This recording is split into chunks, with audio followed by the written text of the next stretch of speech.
Porque o mundo quase acabou no Mundial de 2000. Opa. Será que o apocalipse está chegando? Como é bom pertencer. No do ano 2000, a diretoria técnica realizou vários testes. Aquele falar que quando virasse o século para 2000 que ia acabar o mundo. O bug do milênio. Pô, mano, mas o que todo mundo achou que o mundo ia acabar no 12 do 12 do 12 é brincadeira. Era normal pra gente, é um jogo bom no Rio, a gente com 100 ônibus. A gente saiu com 299 ônibus. A gente tem alguma dúvida que a gente pode enfrentar o Real Madrid de igual para igual, por exemplo, no Morumbi? Quando o Corinthians vence, mais um favelado vence junto. Ficamos naquela coisa Veig? pesada. Todo poderoso Timão. Veig?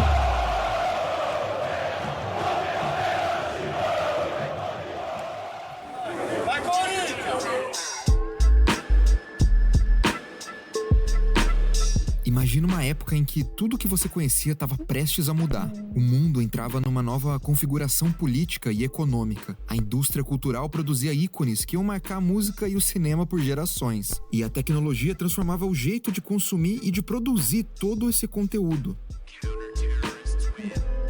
Nos anos 90, o Brasil passava por dificuldades, aí vem o Plano Real, a vida melhora um pouco, mas a população ainda com sofrimentos cotidianos, de violência. Eu vim ter o meu primeiro celular em 2005. Era um telefone fixo, simples. Me lembro ainda que tinha até a chave no telefone fixo, que era pra gente não usar. Minha avó trancava o telefone pra gente não usar o telefone. E no meio disso tudo, o medo do mundo acabar, junto com a contagem regressiva da virada do ano. Eu lembro do final do ano, todo mundo em casa achando que o mundo ia acabar. Os antigos tinham aquele falar que quando virasse o século para 2000 que ia acabar o mundo. Na passagem de 99 para 2000, a maior parte do Brasil estava longe de acessar uma internet de banda larga. Mas com a virada do milênio se aproximando, começava a rolar um medo real de um bug generalizado no sistema de computador do mundo inteiro. Nos setores essenciais, batalhões de especialistas vão fazer plantão na virada do ano. Esta sala de controle do governo federal em Brasília vai acompanhar tudo. O Brasil está preparado para evitar o bug? Acredito que sim. 3, 2, 1... Acredita, né? Quando virou o ano, muita menina na escola não voltou, porque tinha ganhado o neném. É o desespero de viver, de acabar o mundo. Por que isso? Muitas comentavam, eu não vou morrer virgem. O Daniel, que foi comigo pro Corinthians na transação, ele era um cara muito engraçado. E aí ele fala que tava saindo um bug, e ele falava que ele ia comprar esse bug. Ele falou, não, porque eu vou comprar um bug.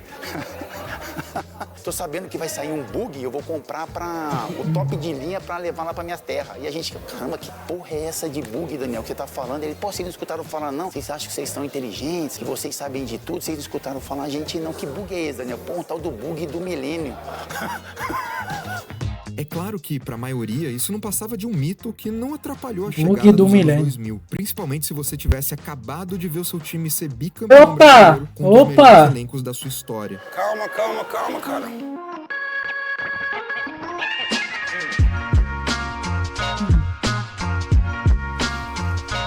Aí você toma bem pouquinho aí. Particularmente, eu nunca acreditei nisso, né? E aqui também a gente não se preocupava com isso, não. No caso de 2000 mesmo, a gente tinha um timão, uma seleção, né? A gente tava, na verdade, voando, mano, de alegria e só curtindo, mano, aquela seleção que a gente tinha de 98, 99, 2000. Não tava nem aí pra fim do mundo. Não, fim do mundo não. Fim do mundo viria assim, mano, se a gente não ganha aquele mundial. Aí, pra nós, ia ser um fim do mundo.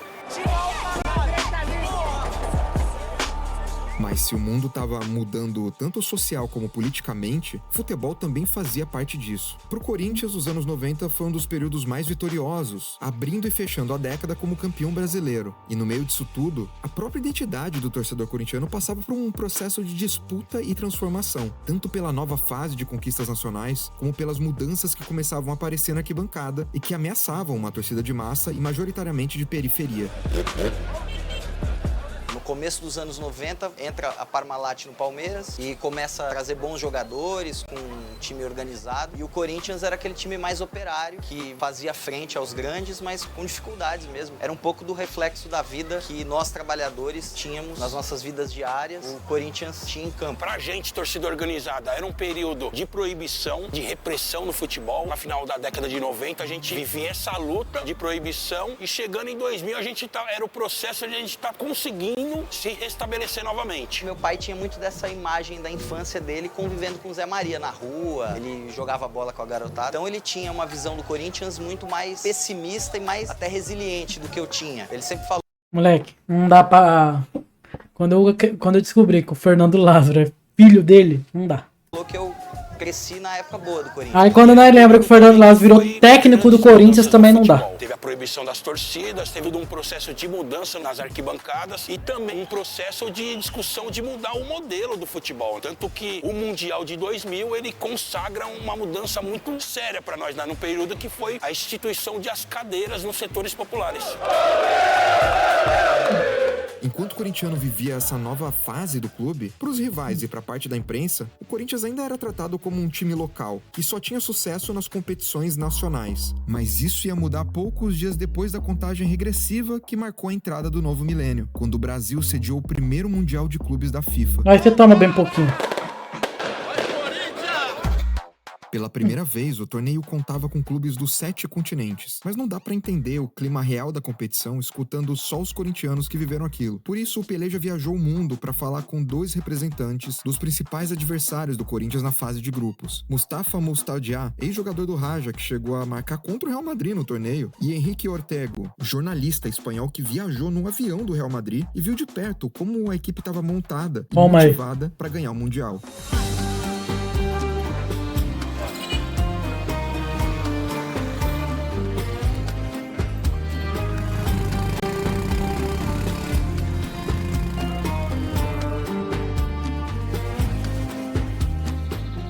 اكيد بعد الفوز ديالنا في المنزه كانت واحد الفرحه بعدا كبيره. الفوز اللي كان عندنا اهم هو كوب دافريك. من بعد جانا الخبر ديال المشاركه في كاس العالم لان باقا ما كانتش رسميه، كانت هنا الفرحه مضوبله.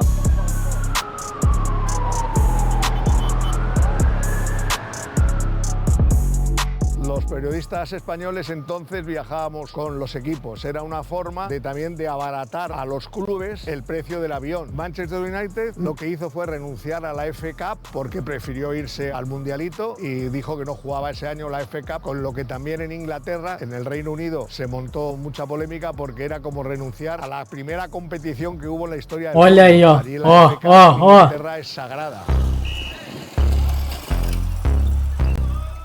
كان واحد اللقاء المشاركه اكثر من النظر ديالها، اكثر من نظر النتائج ديال المقابلات اللي انا كان عندي.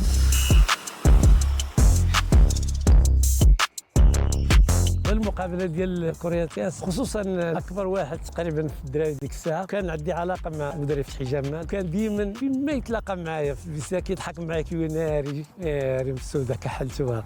صراحه كنا متخوفين، ما نكذبش عليك، كنا متخوفين، باقي ما عمرنا عشنا هذه الاجواء ديال تلعب في البرازيل والبرازيل. Treme mesmo, bobo. Para que el Madrid pudiera ir a ese torneo, tuvo que suspender 2 partidos de la Liga contra el Valladolid y el Betis, me parece, y uno de ellos lo jugó en una fecha que nunca había pasado eso en España, fue en una fecha de selección. Entonces Camacho, que era el seleccionador, no llamó a ningún jugador de Madrid. اغلب اللعابه تبادلوا قمصان مع اللعابه ديال ما كانش عندنا مشكل مع كورياتيس، تبادلنا في السوله، فلقينا مشكل مع لاعبي ريال مدريد. صراحه كانتش عاجبهم النتيجه، بغاوش يتبادلوا في الملعب. Porque como la Intercontinental siempre se lo tomaban más en serio los sudamericanos que los europeos, ellos en el Mundial, al ser ya 8 equipos, vieron que era algo más serio. No era solo el campeón de la Libertadores contra el campeón de Europa, no, era el campeón, bueno, estaban todas las confederaciones, todos los continentes representados. بالنسبه للكوريانتيس فما كانش مشكل، كان صراحه كانوا على خلق، حتى الاستقبال ديالهم بعد المقابله في المركز ديالهم صراحه المعامله باش تعاملوا معنا زوينه بزاف. كاع اللعابه ديال البرازيل وبقى الاحترام ديالنا اليوم. Não foram só os clubes gringos que se sacrificaram. Com um time bicampeão brasileiro e que, para muito torcedor, encarnava a identidade corintiana dentro do campo, o Corinthians acabou emendando uma temporada na outra para poder disputar o torneio. Foi algo que mexeu até com o dia a dia, porque o Corinthians ele não teve férias. Eles vieram direto do Campeonato Brasileiro, então imagina o ano desgastante que é, direto para o Mundial. Então tinha um cansaço natural, físico, mental. Só que o objetivo era tão bem colocado que isso ficou em segundo plano. Ganhamos o primeiro jogo, era um Mundial, uma coisa nova ali, o mundo inteiro focado. No segundo já era contra o Real Madrid. Aí o Morumbi bombou, 55 mil pessoas. Alguém tem alguma dúvida que a gente vai ser campeão? A gente tem alguma dúvida que a gente pode enfrentar o Real Madrid de igual para igual, por exemplo, no Morumbi? E o Madrid foi uma desilusão, porque o Madrid pensava que lo ia ganhar. Empatamos, aí vamos pro terceiro jogo, ganhamos. Aí ficou uma loucura, mano. Vamos pra final contra o Vasco. Com a personalidade de outros, né? Marcelinho, Ricardinho, a capacidade do Dida, a liderança do Fred Rincon. Aí a torcida do Corinthians viaja até um processo cultural que a gente viaja muito. Ai, caralho. Toma, Vasco. Toma, Vasco. Sem ônibus. A gente saiu com 299 ônibus. Só os Gaviões. Chegou numa hora da madrugada, ficou tão conturbado que a gente começou a liberar os ônibus aleatórios. Não importa o número do ônibus, tá com a passagem, punha 44 pessoas pra dentro e liberava. Você olhava assim, ó, todo mundo colocava a cabeça pra fora e era aquela fila que você não via o final da quantidade de ônibus. Ninguém tinha visto aquilo. Quem tinha visto aquilo é quem foi pro Maracanã em 76. A cada vitória, parecia que o torcedor, que não colou em peso no primeiro jogo, começava a acreditar que finalmente tinha chegado a hora de ganhar o mundo. E à medida que o público ia ficando maior, também ia ressoando com mais força na arquibancada o grito que dali pra frente ia fazer parte da própria identidade corintiana. Um dos cantos mais famosos do futebol brasileiro surgiu um pouco antes do ano 2000, nas arquibancadas alvinegras. Mas foi ali naquele torneio mundial em que ele se consolidou e ganhou a fama.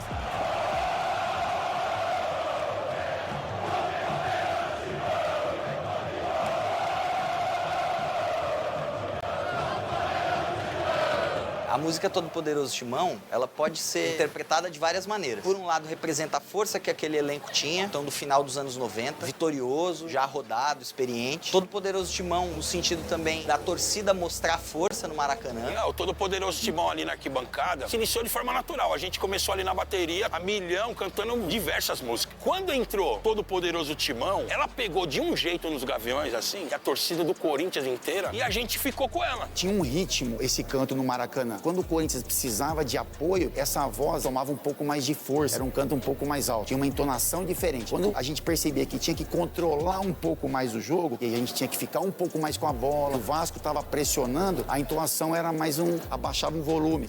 Eu discutava da televisão, de assistir, na rua também, acho que era o canto mais assim que saía. Era aquele Todo Poderoso Timão, num ritmo mais, né? Aí quando precisava de mais, era Todo Poderoso Timão. Então isso foi durante todo o jogo. O subir e o descer do volume, e isso pra gente foi muito importante, cara. Ficamos naquela coisa pesada. Todo Poderoso Timão.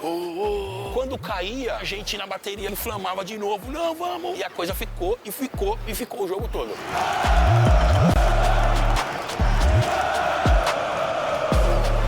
O Todo-Poderoso Timão não ficou só naquele jogo. Caralho, é muito foda. Em pouco tempo ele virou uma autodeclaração corintiana. Mais um marco na história e na identidade do torcedor. Dessa vez deixando mais alto e claro do que nunca, que com o novo milênio era a vez dessa galera ganhar um mundo. Vai, caralho! Acho que a camisa é muito linda e trazer de volta a história, né? É muito emocionante. É uma honra vestir essa camisa, saber que a gente foi campeão do mundo em 2000, 2012. É pra poucos. A favela tá ganhando o mundo, né, mano? Não chegou a ganhar ainda, tem muita coisa que nós tem que caminhar ainda pra todo mundo vencer junto. Mas não acho vejo, que rapaz. faz uma parte muito importante, assim, de tá somando com isso. O futebol vem mudando, como eu falei, o perfil do torcedor, mas assim, pra gente... Pô, o Pulguinha parece o Diniz, viado. Hoje, como que é a pegada da torcida, a gente consegue manter a mesma pegada e pode vir um torcedor de outro perfil. Parece o Diniz. Dentro do estádio, a gente consegue trazer essa pessoa pra dentro da nossa mística. Aqui, o nosso jeito de torcer é assim. Toma, cara. Porra, mano, essa energia aí é só o Corinthians que tem mesmo, só a loucura do Corinthians que traz.